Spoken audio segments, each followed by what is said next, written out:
Can go to Damascus now because CBS, the American network, our affiliate, have a correspondent there, Seth Doane. Seth, thank you so much for joining us on this incredibly busy day for you. I just wonder if you can categorize the mood in Damascus at the moment.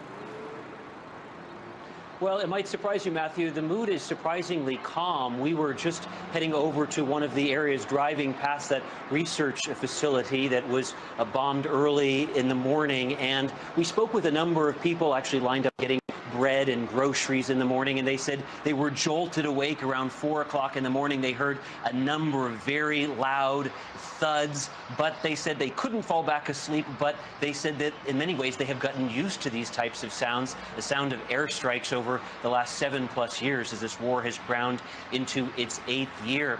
It was interesting. We've been on the ground here in Damascus for a couple of days, and in the lead up there was almost a nonchalance, almost a disbelief that these strikes would indeed take place. Many people questioned the basis for them altogether, but many of us here in the capital city in Damascus were jolted awake around 4 o'clock in the morning. We were standing on this balcony and hearing these loud thuds, these loud booms. Almost sounded like thunder, but instead of being in the sky, it was almost like thunder emanating from the horizon. Matthew? Yeah, and Seth, you mentioned that you went to see one of the facilities that was hit. What did you see? Can you categorize the kind of damage? Are you in any position to give us any analysis about the degradation of that facility? We were driving around that facility and trying to get in, talking with people, but we were unable to get in because of checkpoints and various television commitments, so we'll go back later in the day. But we have seen images inside of the devastation, and they are those buildings. That building, it appears to be completely destroyed in the pictures that have been released on Syrian television early this morning. But unbelievably, the neighbors relatively unfazed.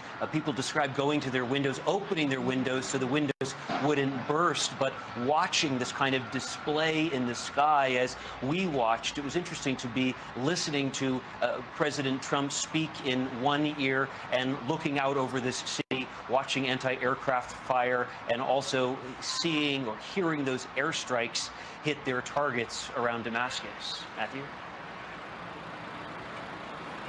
I'm sure it really was, Seth. I just wonder, finally, as you know, the White House, Downing Street, the Élysée Palace in France, have all said they believe these strikes were successful, that they sent a clear message to President Assad that the use of chemical weapons, which of course the Syrians deny having used over the last week, that the use of chemical weapons is unacceptable and they will not tolerate it.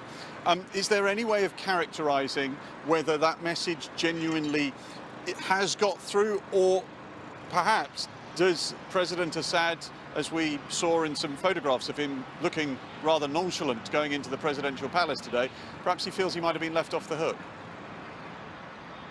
Absolutely. The spin machines are working in all countries, aren't they? As you mentioned, those pictures that were released this morning that were labeled from the Syrian presidency that showed President Bashar al-Assad appearing unfazed, walking into a building, almost nonchalant, the word that you use. That obviously trying to portray an image of not being particularly bothered, not being deterred by these strikes. We've also heard spin from their opposition, the Syrian rebels, who have reportedly said that these strikes are just a farce as long as President Bashar al-Assad stays in power.